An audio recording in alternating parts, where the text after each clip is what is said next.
नमस्कार दोस्तों, स्वागत है आप सबका भविष्य कोचिंग श्री गंगानगर के यूट्यूब चैनल पर। दोस्तों, major development in the field of IT की सीरीज के अंदर आज हमारी क्लास नंबर 23 होने जा रही है। इस क्लास में आपको दो सवाल मिलेंगे, एक रहेगा राजस्थान से संबंधित और एक रहेगा देश दुनिया से संबंधित सूचना प्रौद्योगिकी के क्षेत्र में होने वाले नवाचार पर आधारित। दोस्तों, अभी अगर आप चैनल पे नए हैं तो चैनल को सब्सक्राइब कर लीजिएगा, अपने दोस्तों के साथ जरूर शेयर करिएगा। सूचना सहायक एग्जाम की अगर बात करें तो बहुत सारे स्टूडेंट्स कह रहे हैं कि सर सूचना सहायक का एग्जाम कब होगा, कैसे होगा। मैं आज भी कह रहा हूं कि अभी तक ऑफिशियली ऐसा कोई भी नोटिफिकेशन नहीं है। अगर सूचना सहायक का एग्जाम 9 सितंबर को है, अभी तक की बात करें तो 9 सितंबर है। अगर आगे पीछे होगा तो फिर आप तक ये सूचना पहुंचा दी जाएगी। इसके लिए आप निश्चिंत रहिएगा, आप अपनी तैयारी करते रहिएगा, बढ़िया तरीके से मेहनत करिए। दोस्तों, ये जो टॉपिक मैं आपको करवा रहा हूं दोस्तों, ये टॉपिक आपके लिए बहुत ही महत्वपूर्ण है अगर आपका टारगेट सूचना सहायक लगना है तो। इसके लिए आप रोजाना शाम को 9 बजे भविष्य कोचिंग श्री गंगानगर के यूट्यूब चैनल पर आइएगा, इस क्लास को अटेंड करिएगा और उसके साथ अपने नोट्स भी बनाइएगा। अगर आपको इनकी पीडीएफ भी चाहिए ना, तो पीडीएफ भविष्य कोचिंग श्री गंगानगर के टेलीग्राम चैनल पर उपलब्ध हो जाती है। वहां से आप पीडीएफ भी ले सकते हैं, बट मेरा एक मानना है कि पीडीएफ से ज़्यादा बेहतर है कि आप अपने शॉर्ट नोट्स इनके जरूर बनाइएगा, ताकि आप बेहतर तरीके से रिवीजन कर पाएं एग्जाम टाइम में। तो देखिएगा, आज के सेशन को स्टार्ट करते हैं। आज के सेशन की अगर बात करें तो ये अपनी क्लास नंबर है, वो कितने नंबर है, 23 नंबर क्लास है, 23 नंबर क्लास होने जा रही है। और इसमें देखते हैं सवाल क्या है। सबसे पहले ये रहा आपके सामने, राजस्थान सरकार द्वारा जीसीएमएस, राजस्थान सरकार द्वारा जीसीएमएस प्लेटफॉर्म बनाया गया है, जिसका संबंध किससे है। डू इट एंड सी से, DOITC भी बोल सकते हो, डू इट भी बोल सकते हो, जिसका पूरा नाम क्या है, DOIT&C है। जीएसटी डिपार्टमेंट से है, न्यायालयों से है, या इनमें से कोई नहीं है। तो अगर दोस्तों आपसे पूछे कि जीसीएमएस का संबंध है तो वो आप बता सकते हैं किन से है, न्यायालयों से है। दोस्तों क्या है, इसके बारे में पूरी जानकारी देखते हैं। दोस्तों क्या है जीसीएमएस की फुल फॉर्म, क्या है ये इंपॉर्टेंट है। जनरलाइज्ड कोर्ट मैनेजमेंट सिस्टम है। दोस्तों ये सवाल अच्छा है कि फुल फॉर्म क्या है, जनरलाइज्ड कोर्ट मैनेजमेंट सिस्टम है।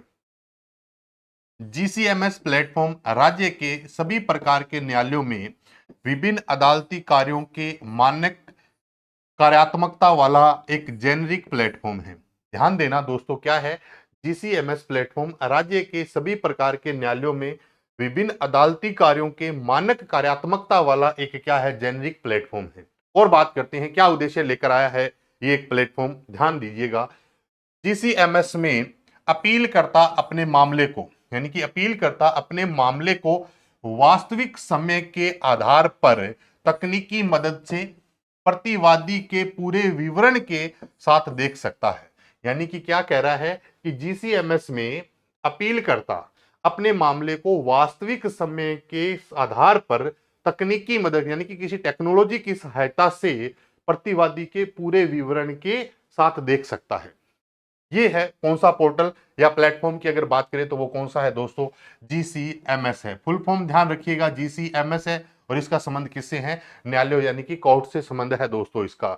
अगर बात करें DOIT&C की बात करें, DOIT&C क्या है, देखिए ये डिपार्टमेंट की अगर बात करें तो इसकी फुल फॉर्म क्या है दोस्तों, department of information technology and communication है।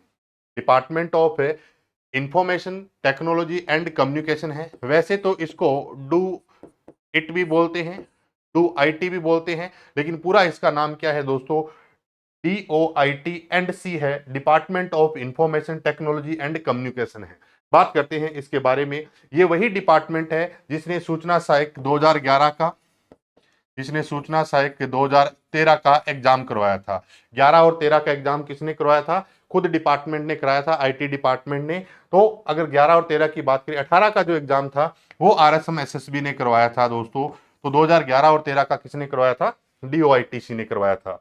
अगर बात करें DOITC की तो इसके बारे में थोड़ा इतिहास की बात करते हैं।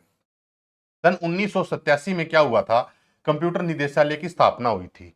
तो सवाल आता है कि DOITC की स्थापना कब हुई, तो इसके इतिहास पर भी सवाल पूछा जा सकता है। क्यों पूछा जा सकता है, क्योंकि हमारा जो एग्जाम है वो आईटी से संबंधित है दोस्तों। और उन्होंने कहा है कि आईटी से संबंधित किसी भी प्रकार के सवाल पूछे जा सकते हैं। ये राजस्थान से संबंधित है, इसलिए मैं आपको बता रहा हूं कि 1987 में क्या हुआ, कंप्यूटर निदेशालय की स्थापना हुई थी। उसके बाद हुआ क्या कि 30 सितंबर 1997 को इस कंप्यूटर निदेशालय का नाम बदलकर क्या कर दिया था, सूचना प्रौद्योगिकी विभाग कर दिया था। क्या समझ रहे हैं कि 1987 में राजस्थान में कंप्यूटर निदेशालय की स्थापना होती है। उसके बाद 30 सितंबर 1997 को कंप्यूटर निदेशालय का नाम बदलकर क्या कर दिया गया दोस्तों, सूचना प्रौद्योगिकी विभाग कर दिया गया।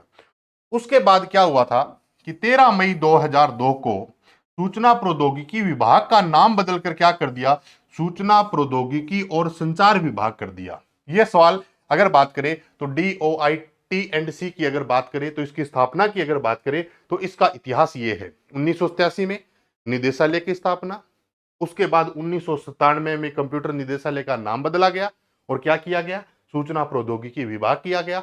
और उसके बाद 2002 के अंदर सूचना प्रौद्योगिकी विभाग का नाम बदलकर क्या कर दिया दोस्तों, सूचना प्रौद्योगिकी और संचार विभाग, जिसकी अगर बात करें इंग्लिश में तो हमारे पास क्या है, department of information technology and communication है दोस्तों।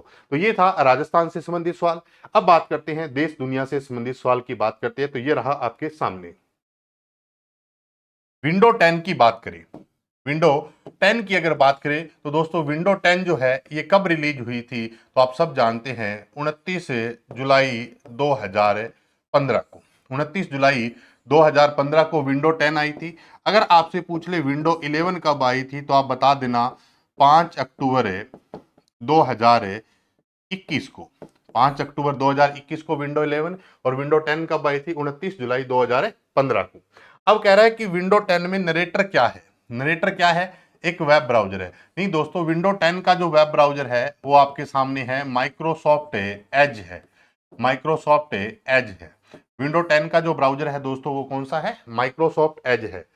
फेस लॉक सिस्टम है, नहीं, नरेटर फेस लॉक से संबंधित नहीं है, स्क्रीन कंटेंट को रीड करने की टेक्निक है। बिल्कुल दोस्तों, देखिए दोस्तों नरेटर क्या है, नरेटर क्या है कि जैसे मान लो आप कोई भी चीज गूगल पे सर्च करते हो तो विकिपीडिया जब ओपन होता है तो उसके ऊपर दो ऑप्शन आते हैं, हिंदी और इंग्लिश। जब आप हिंदी पे क्लिक करते हैं तो जो कंटेंट आपको सर्च में मिला है वही कंटेंट उसके द्वारा बोलकर बताया जाता है, अगर आपने इस चीज को यूज किया हो। सेम फैसिलिटी विंडो 10 के अंदर किस नाम से है दोस्तों, नरेटर के नाम से है। इसका मतलब स्क्रीन पर लिखे गए कंटेंट को कंप्यूटर द्वारा रीड करवाना हो विंडो 10 में तो हमारे पास एक यूटिलिटी है जिसका नाम क्या है दोस्तों, नरेटर है। या हम कह सकते हैं कि ऐसी टेक्निक है जिसके द्वारा विंडो 10 में स्क्रीन पर लिखे गए पूरे के पूरे कंटेंट को रीड कराने के लिए हम किसका यूज कर सकते हैं साथियों, नरेटर का यूज कर सकते हैं।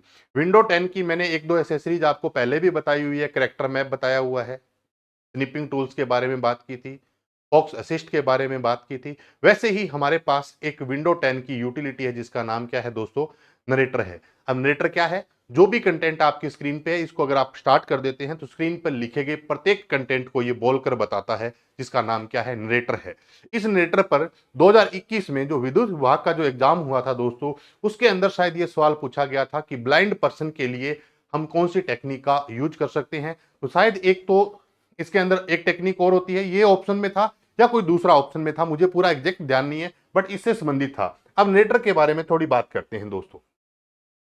देखिए विंडो 10 में नरेटर को रन मेन्यू से चलाने के लिए, ये सवाल इंपॉर्टेंट है दोस्तों, रन मेन्यू की अगर आपसे पूछे शॉर्टकट क्या होती है तो विंडो प्लस आर होती है। विंडो प्लस आर से ऑपरेटिंग सिस्टम का एक मेन्यू ओपन हो जाता है जिसको हम क्या कहते हैं, रन मेन्यू। रन मेन्यू में अगर आप क्या लिख देंगे, नरेटर लिख देंगे तो आपकी स्क्रीन पर क्या स्टार्ट हो जाएगा, नरेटर स्टार्ट हो जाएगा। विंडो 10 में नरेटर एक ऐसी फैसिलिटी है जो स्क्रीन के कंटेंट को रीड करती है। ये बात बिल्कुल इंपॉर्टेंट है दोस्तों और बहुत अच्छी है। नरेटर को ध्यान दीजिएगा, नरेटर को पॉल ब्लैंकॉर्न ने बनाया था। किसने बनाया था, पॉल ब्लैंकॉर्न ने बनाया था। ये तो शायद सवाल इतना इंपॉर्टेंट नहीं होगा, और अगर पता नहीं है अधीनस्थ बोर्ड में किस प्रकार के सवाल पूछे जा सकते हैं, लेकिन याद भी रख सकते हैं कि नरेटर जो टेक्निक है वो विंडो 10 में किसने डिजाइन की है, तो आप बता सकते हैं पॉल ब्लैंकॉर्न ने डिजाइन किया है। आगे बात करते हैं, ध्यान दीजिए नरेटर जो है वो स्पेशली क्या है, ब्लाइंड यूजर या फिर हम कह सकते हैं विजुअल एम्पायर्ड जो होते हैं, दृष्टि बाधित यूजर के लिए बनाया गया है। ये सवाल बहुत अच्छा है कि अगर आपसे पूछे कि ब्लाइंड पर्सन या विजुअल एम्पायर्ड की अगर बात करें तो उनके लिए कौन सी टेक्निक है दोस्तों, नरेटर है। ये स्पेशली इनके लिए ही डिजाइन किया गया है। नरेटर को ऑफ करने के लिए window plus control plus enter का यूज करते हैं, window plus control plus enter का यूज किया जाता है। नरेटर को टेक्स्ट टू स्पीच भी कहते हैं। नरेटर को टेक्स्ट टू स्पीच भी कहते हैं। नरेटर स्क्रीन के प्रत्येक एक्शन को बोलता है, जो भी स्क्रीन पर लिखा होगा वो सारे के सारे शब्द ये बोलकर बताता है, जिसको हम क्या कहते हैं दोस्तों, नरेटर कहते हैं। क्लियर होगी बात यहां तक। ये बात थी किसके बारे में, विंडो 10 की एक ऐसी सीरीज एक नई टेक्निक पर आधारित है।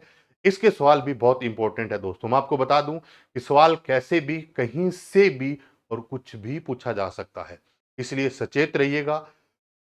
जब भी पढ़ो ध्यानपूर्वक पढ़िएगा और हर एक बात को ध्यान में रखिएगा दोस्तों। नरेटर क्या है, ये सवाल बहुत इंपॉर्टेंट है।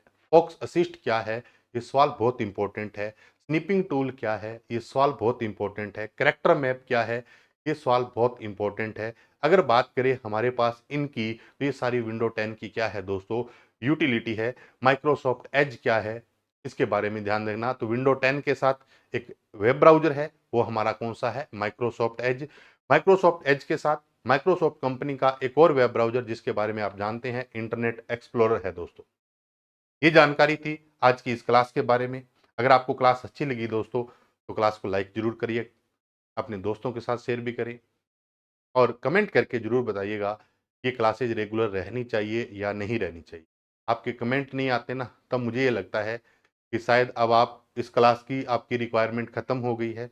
लेकिन दोस्तों जैसा भी हो, आपको कितना भी मुश्किल लगे ये टॉपिक, कैसे भी लगे, बट हिम्मत नहीं आनी है, लगे रहिए दोस्तों। क्योंकि ये जो जितने भी अपने चीजें पढ़ रहे हैं ना, ये आपको किसी भी किताब के अंदर कहीं भी आपको वैसे नहीं मिलेंगे और ना किसी कोचिंग सेंटर वाले ने आपको पढ़ाया होगा। मैं ये नहीं कह रहा कि किसी ने जहां भी पढ़ा, आपने जैसे तैयारी की होगी उन्होंने नहीं पढ़ाया, लेकिन एक टॉपिक ही ऐसा है कि इसका कोई क्राइटेरिया फिक्स नहीं है दोस्तों। इसलिए आपको मैं यूट्यूब के माध्यम से ये करवा रहा हूं, तो रेगुलर इस क्लास में आप बने रहिएगा। शाम को 9 बजे ये क्लास होती है दोस्तों। तो मिलते हैं इसी तरीके की एक बेहतरीन और क्लास के साथ। तब तक के लिए नमस्कार, जय हिंद।